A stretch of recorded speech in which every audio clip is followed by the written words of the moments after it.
Today on Locked On Kings, Keegan Murray's head coach at Iowa, Fran McCaffery, is back with me on the Locked On Kings podcast. Give us more information about what the Sacramento Kings now have in Murray. Also has some strong words for those who think that Keegan has a low ceiling in the NBA. It's all right here on Locked On Kings.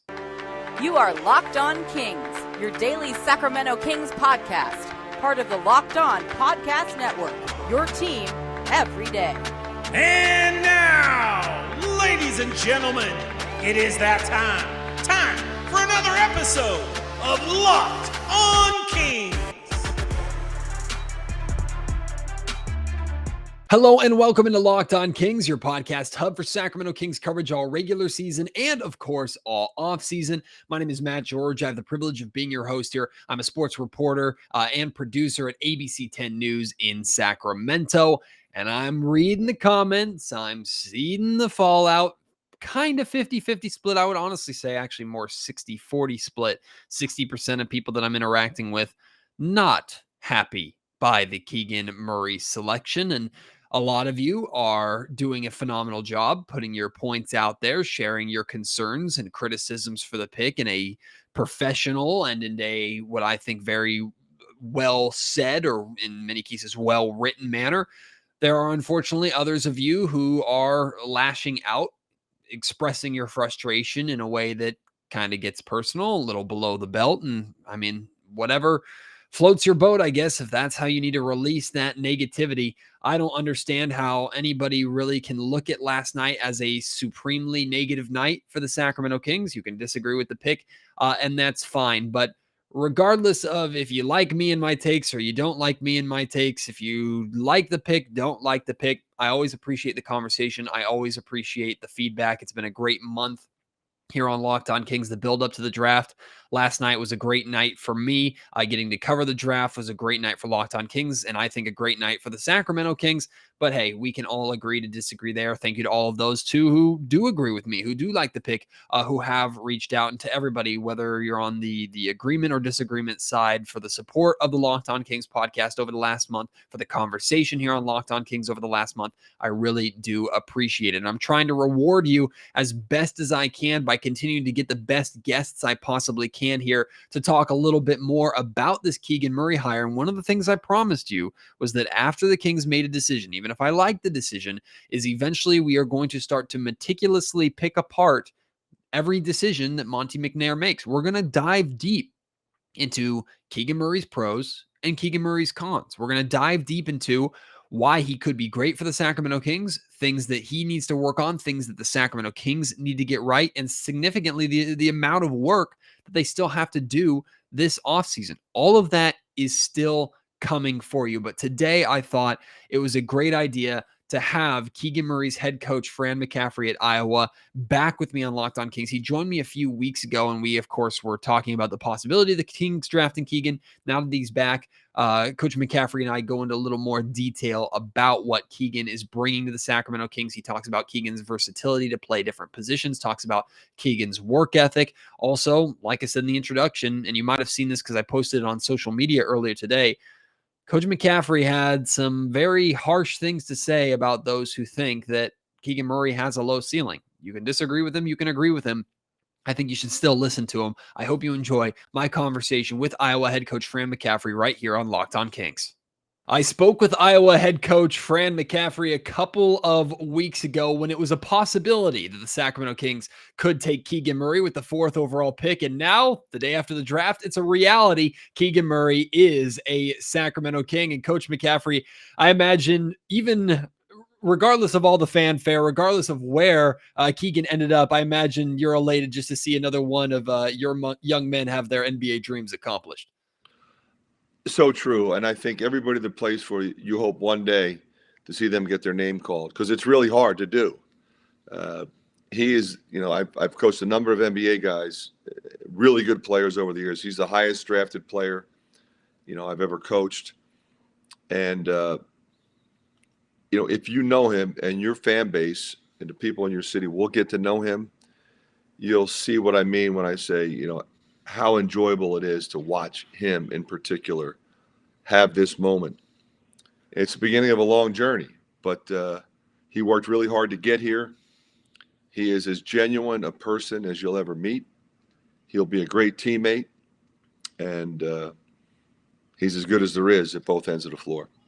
Coach, can you maybe describe Keegan Murray's game to Sacramento Kings fans who have seen highlight mixtapes over the course of this draft process, but don't necessarily know what kind of teammate and player Keegan Murray is? Well, he has a complete skill set, and that manifests itself at both ends. So on defense, he can guard 1 through 5, slide his feet, contain penetration, block shots, rebound in traffic, which triggers the break. So I gave him the freedom to run the floor, be the first post down, run the wing, get the rebound, bring it himself, make a play for himself or for somebody else. He scores from everywhere on the floor, which is obviously a weapon. So he can drive it right or left. He can post and score off either shoulder. He's a tremendous three-point shooter. He has a pull-up game. He is not a mistake maker. So he's not driving into packs of people, spinning and going for himself. If he's jammed up, he'll move it. Very efficient in that sense. So I think from his teammates' perspective, a fun guy to play with because you can trust him. And I don't think anybody wants to ever play with somebody who's selfish. But I think the thing that impressed me the most this year, with Garza gone, and he was the focal point of our opponents every game for 2 years. He was the Big Ten Player of the Year 2 years in a row, National Player of the Year 2 years ago. So this year, Keegan Murray was the focal point of our opponent's defense. And I think that's what impressed me the most, because every time we took the floor, now we got 9 teams in. We had more players drafted than any other conference. We had more teams in the tournament than any other conference.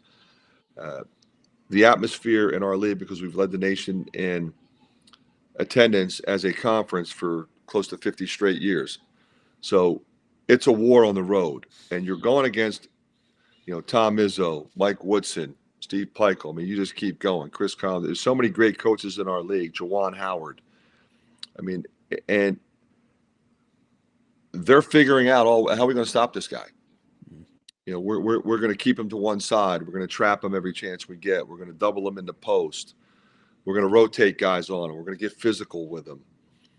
And no matter what anybody tried to do in our league, they couldn't stop him. Right up until the Big Ten tournament, where he set the tournament record for most points ever.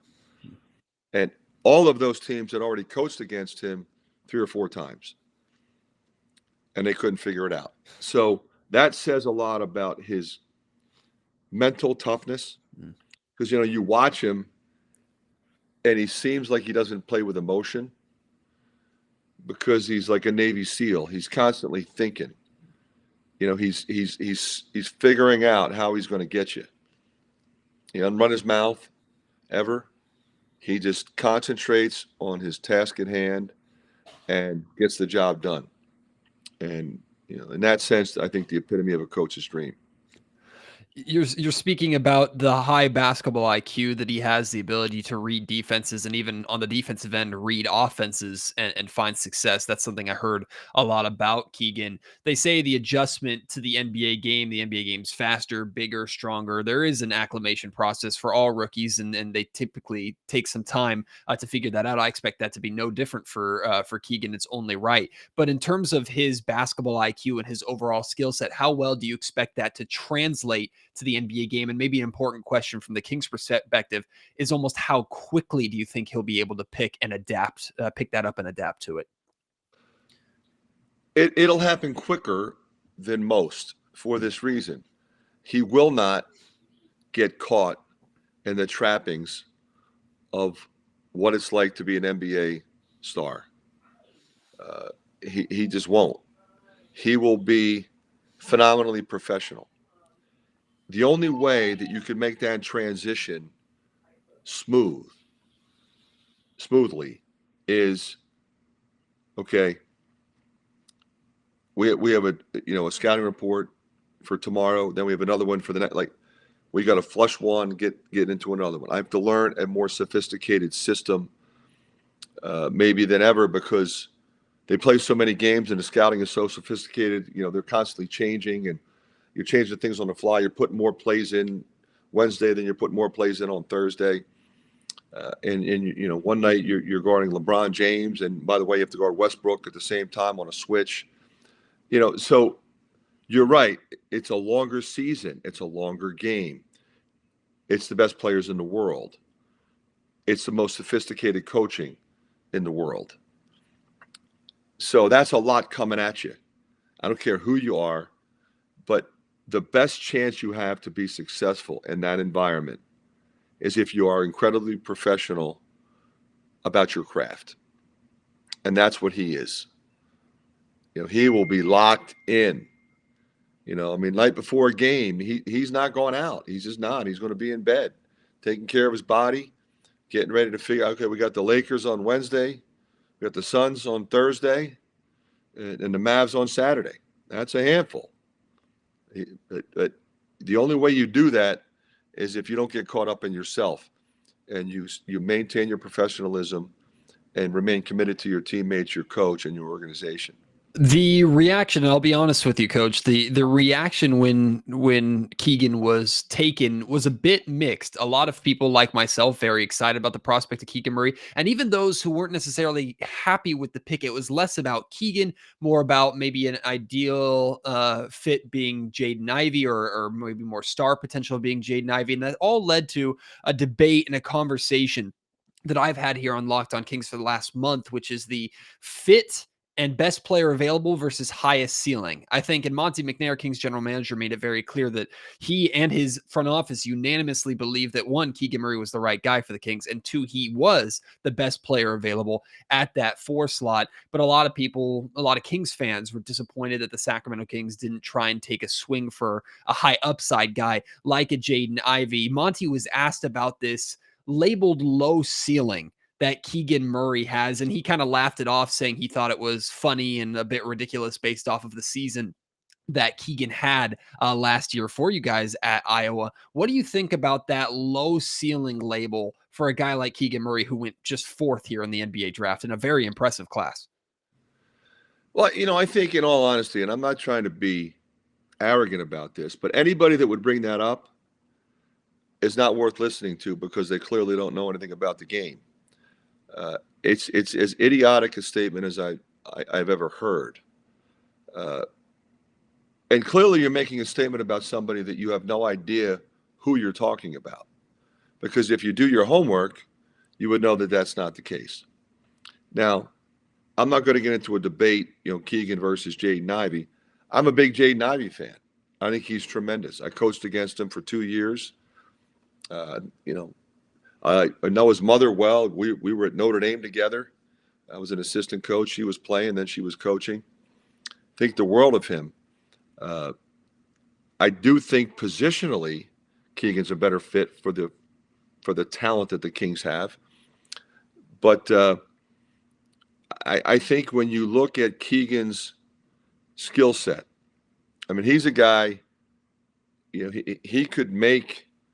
He could easily shoot 42% from 3-point range and average 10 rebounds and average 20 points. That's hard to do in that league. But, what are you paying him for? Well, he plays both ends. He doesn't make mistakes. He makes plays for his teammates. He fits with his teammates, and he consistently performs. I think the hardest thing for any general manager is to try to predict just how consistently will this guy be able to perform for 82 games. That is so incredibly hard to do. But I can promise you, Keegan Murray will consistently perform for over 100 games, because they're going to want to be in the playoffs for more than one round. So, Sacramento fans can sleep nights. And whoever made that comment should not be allowed on the air anymore. Whoever that person was. Don't interview him again. There were You're a getting no number of them. insight.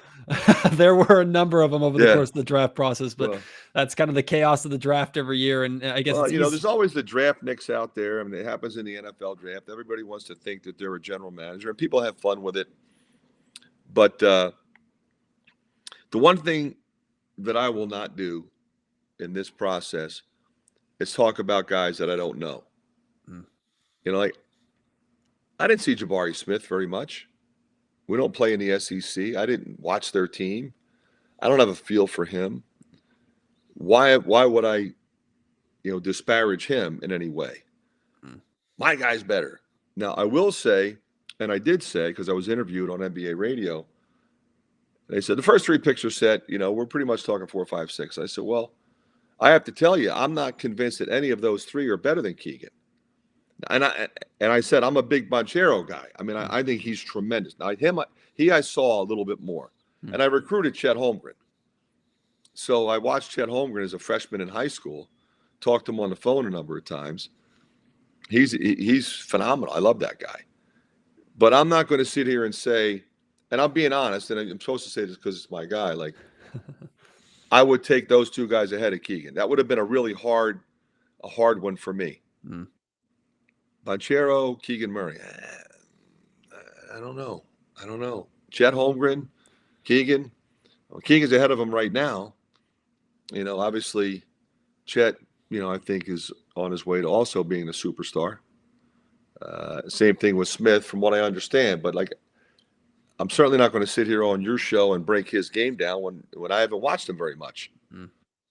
But people do that. People want to talk about it. And they've never seen guys play or studied their team. Quick pause here as I tell you about one of our sponsors of the Locked On Kings podcast, and I'm very excited about this one, Arcade 1-Up. Boom shakalaka, we have big news. The one, the only NBA Jam is back. Arcade 1-Up, the leader in at-home retro arcade games, is not only bringing the best game ever back, they've made it even bigger, introducing the new Shaq Edition machine. People are obsessed with NBA Jam. I know I am. They're thrilled to tell listeners that you can once again play hoops with NBA legends in this arcade classic. You can jump clear across the court and set the ball on fire in one of the first sports games ever to feature real and digitalized NBA licensed teams. No fouls, no free throws, and no quarters needed to play. You compete with your friends and family through their all-new Wi-Fi leaderboards, making you more connected than ever. Pre-order now from arcade1up.com. That's arcade1up.com for an estimated early September ship date. Arcade 1-Up is the place for fun. They've got even more classics like Golden Tee, Mortal Kombat, and many others starting at just $399. Check this out. They're giving away an NBA Jam Shaq edition to a Locked On listener, hopefully a Locked On Kings listener. You can enter for a chance to win a game console for your man cave at arcade1up.com/lockedon. That's arcade1up.com/lockedon. You've got until July 8th to enter to win NBA Jam Shaq edition. Don't miss out. Enter today. Who are you going to play with?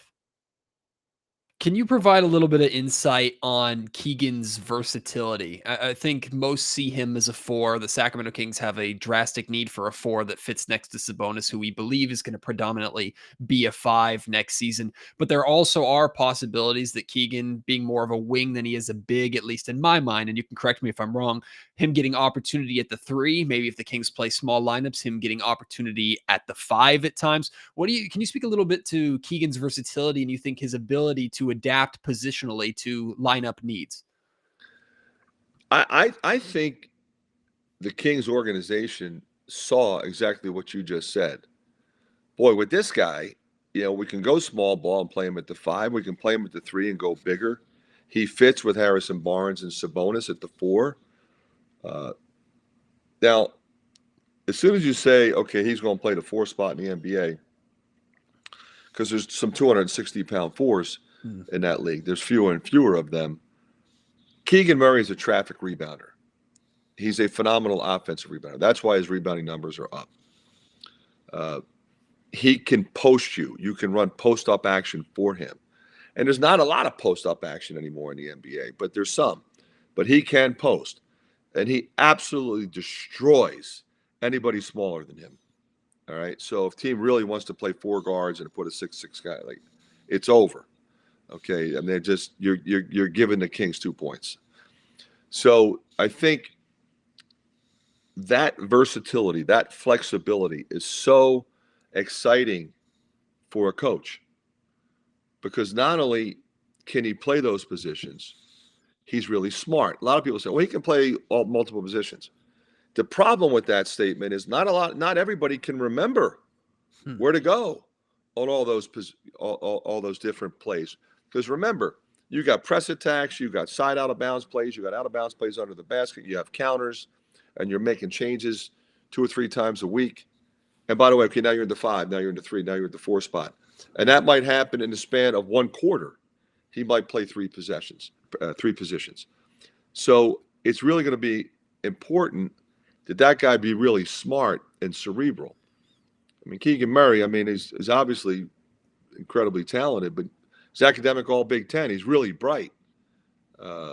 And most importantly, as I pointed out, his professionalism will enable him to be that guy who knows all the spots, remembers all the spots, but most importantly, executes at all those different positions. We also got the opportunity this week to speak with New Kings head coach Mike Brown for the first time, and he said a couple of things that were really, really interesting. One of the things that he said was he's here to win right now. This isn't the idea of the Kings trying to execute any kind of rebuild. This is hey, we're here to win right away. And Brown also talked about how he believes that every organization has a soul or needs a soul, and the culture in Sacramento, he was very blunt about the culture in Sacramento has not been correct over 16 years of losing.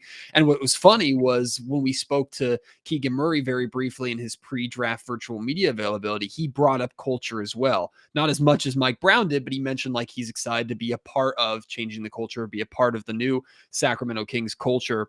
What kind of effect for a team that's looking to, with relatively the same core of personnel players, for a team that's looking to buy in more, get a culture of more togetherness, better defense, winning culture, how much do you think a rookie in Keegan Murray can impact that just by setting the example and the things that he does on and off the floor?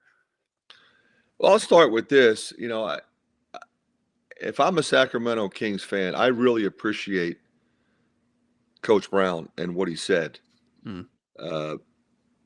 See, to me, in the NBA, your job description is to win and win now. I've never coached in the NBA, but I've never bought into that. We're going to tank for 5 years, and hopefully we can acquire assets, and then maybe 5 years later we have a decent team. In the meantime, a decade's gone by, and you've cheated your fans.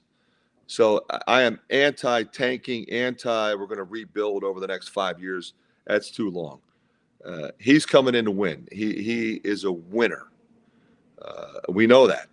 He's got a ring. So he's also a guy that's been around the block. So he knows how to build it. Specifically as it relates to Keegan, he is mature and professional. So what he'll do is he'll consistently perform as part of Coach Brown's culture day in and day out. It's how do you live your life? Now, you can't come to practice and work hard for 2 hours and then run around in every nightclub in town, every city you go into, and expect to be good and expect to have a winning culture. That's not where Keegan's going to be. He's going to be in the gym. He's going to be in the practice gym. He's going to be working out with the coaches. He'll be watching film with the coaches. He'll be studying the scouting report. He'll take care of his body. And he'll figure out his teammates, okay, in a way that he's appreciated. They're going to appreciate him. They're going to appreciate his approach. But he's also going to set the example. And they say, well, rookies don't usually set the example, right? I mean, that's somebody else's responsibility. But everybody has to do it, especially, because you're looking at Keegan and saying, okay, he could be that 5th starter. It's probably where he's going to go. Well, then act like an NBA starter. Conduct yourself every day as a winner. He's always won. He's just a winning person. And you just don't show up and win. You prepare to win. You work to win. And you get better. And that's what will happen with him. he'll be smart. There's some guys on that team that have been around a little bit. He'll pick their brain, and he'll learn, and he'll listen. Coach Brown, I mean, this guy has been successful in this league for a long time. I mean, those two will connect. I promise you. And Mike will love. He will love Keegan Murray, and Keegan Murray will give everything he has to do exactly what Coach Brown wants him to do.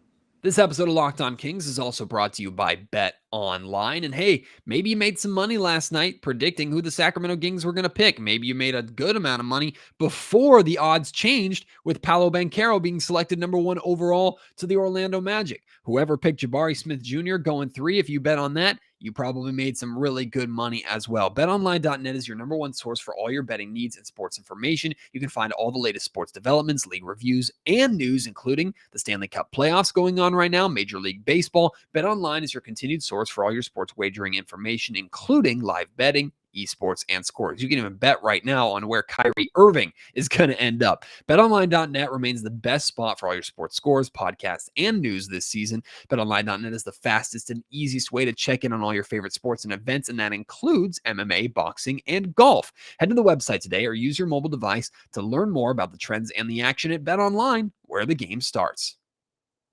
Coach, did you have a chance to speak to Keegan last night or in the last couple of days leading up to the draft? I was being respectful. Okay. So we've been texting back and forth, and it's funny. I was texting with Chris yesterday, and he said, man, today was crazy, Coach, cause they take you everywhere. There's all this stuff going on, and what kind of suit are you going to wear? And, I wanted him to just enjoy I just said, enjoy the moment. I'm so proud of you. I love you. I'm thrilled for you. Knowing him, I think for all of us, I mean, this is the coolest thing that ever. I'm in the green room in the NBA draft, and I'm going in the top 5. My guess is he wanted that day over with. Okay, I get it. I'm going to go through it. I'm going to do the necessary press conferences and wherever we got to. But let's get to work. Let's get to the next step. Let's get the contract signed, and let's get this team to the playoffs, and let me figure out how I can improve myself and how that will improve this team. I mean, that's just kind of the person he is. So, yeah, we've been texting back and forth, obviously with Keegan and his brother Chris and his dad, Kenyon. Finally, Coach, last thing I have for you, and you've been so generous with your time over the last couple of appearances here on Locked On Kings, and I hope certainly it's not the last. I just got to know, I don't expect a full-on integration into Kings fandom, but I imagine you're going to be paying a little more attention to Sacramento Kings basketball next season and in the seasons to come, because Monty McNair said it last night. He believes Keegan Murray, one of the reasons why they picked Keegan was that they believe that Keegan is going to be a Sacramento King and be a part of this organization for a very long time to come. So I imagine as long as Keegan Murray is in Sacramento, Fran McCaffery will be paying attention. Well, forget about me, Matt. The entire state of Iowa, yes, are Kings fans. So this is, I don't know if you say Sacramento East, Sacramento Midwest, whatever. But our fans, they'll be following every possession because he's one of our own. He's born and raised in Cedar Rapids, and our fans are so thrilled for him. And he'll.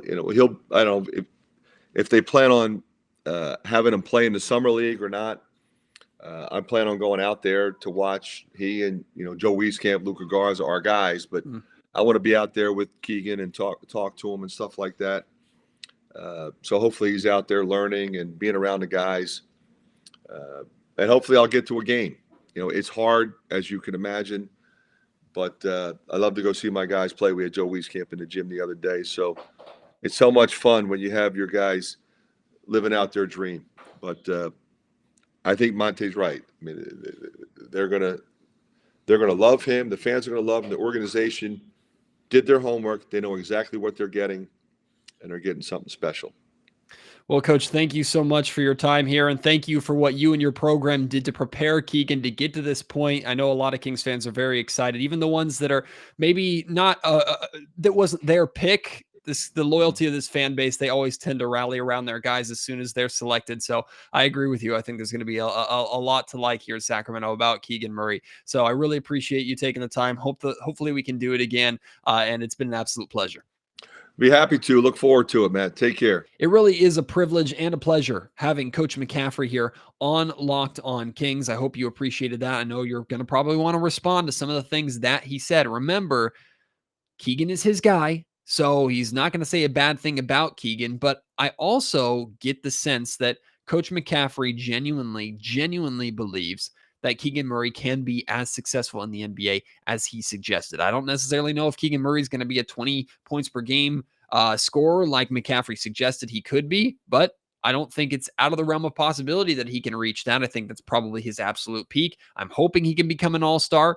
I don't necessarily know if I'd put money on it. Regardless, I'm very happy with the pick and was very happy to have Coach McCaffery here on. If you want to respond to anything we talked about, please do so at MattGeorgeSack on Twitter. Email me, mattgeorgesports@gmail.com, or leave your thoughts in the YouTube comment section down below. Before we go, I wanted to talk about two things that I didn't talk about on my post-draft edition of Locked On Kings. Really, it was the post-Keegan Murray selection edition of Locked On King because it was before the Kings made their second round moves. A couple things that I want to discuss here. First and foremost, I reported on Locked On Kings, I reported on my Twitter account at MattGeorgeSack while the draft was still going on that the Sacramento Kings were trying to move back into the first round. They were interested in moving back into the first round because they were interested in one player in particular. Unfortunately, that player ended up being taken 20th by the San Antonio Spurs. That was Malachi Branham out of Ohio State. The Sacramento Kings, I was told from my sources, were very, very interested in acquiring him, tried to move back into the first round to get him, ultimately couldn't get a deal done, and he became a San Antonio Spur. In addition to that, the Kings decided to trade away both of their second round picks. One was done before the draft to get a European player named Sasha Vezenkov, I think is how you pronounce his last name. And Monty McNair spoke a little bit about Sasha, talked about his size, his ability to shoot, his ability to play make, and he wouldn't commit to the idea that Sasha was going to come over and join the Sacramento Kings, leave Europe and join the Kings. Although I have a hard time believing that the Kings would acquire Vezenkov without the belief that they'll be able to bring him over. So we'll have to wait and see with that. I didn't like the Kings trading pick 37 for two future second rounders. I have a hard time believing that there wasn't a guy there in the second round that the Kings couldn't have liked or used or brought in. That was the move that I disliked the most out of Kings draft night. But I saw some people kind of losing their minds over that. I don't think it's worth losing your mind over, but I didn't necessarily like that move. However, the Kings clearly found a guy that they like, and they were able to get him and sign him to a two-way contract as he went undrafted. That's Keon Ellis out of Alabama. Don't know too much about the young man. Know he's kind of a 3-and-D wing, which the Kings are desperately looking for, could always use more of. Again, he's signing a two-way contract. He went undrafted, so it's not like he's going to come in and play major minutes for the Sacramento Kings, but we should get a good look at him in the California Classic and in Summer League. And I'm hoping to get someone who covers Alabama basketball to join me here on Locked On Kings in the very near future to tell us a little bit more about Keon Ellis. So we'll have to wait and see with that. But I really appreciate you listening to today's episode of Locked On Kings. I appreciate, again, if you disagree with the pick, disagree with me, agree with me and agree with the pick, whatever it is, this is a great place for conversation. Hopefully we can keep it friendly. Hopefully we can keep it cordial. Just because your favorite basketball team didn't pick the player that you wanted or make the moves that you wanted doesn't mean it gives you the liberty to be a jackass to people online or in person. Okay? This is fun. It's basketball. It's a game. We all have difference of opinions of what the Sacramento Kings should do. I know we're all tired of the Kings losing and we all want the Kings to win. We're all on the same side here. So if we could keep the conversation as cordial as possible, I really would appreciate it. Those of you who feel the need to lash out in your way. I hope that eventually you're proven wrong, not so I can rub it in your face, but so that we can all celebrate the Sacramento Kings having a good team. And I also wish you the best in your fandom. Truthfully, I do. Thank you for all your support. Thank you for tuning in today. Can't wait to have you join me on the next episode of Locked On Kings. Until then, my name is Matt George. You have been listening to the Locked On Kings podcast, part of the Locked On Podcast Network.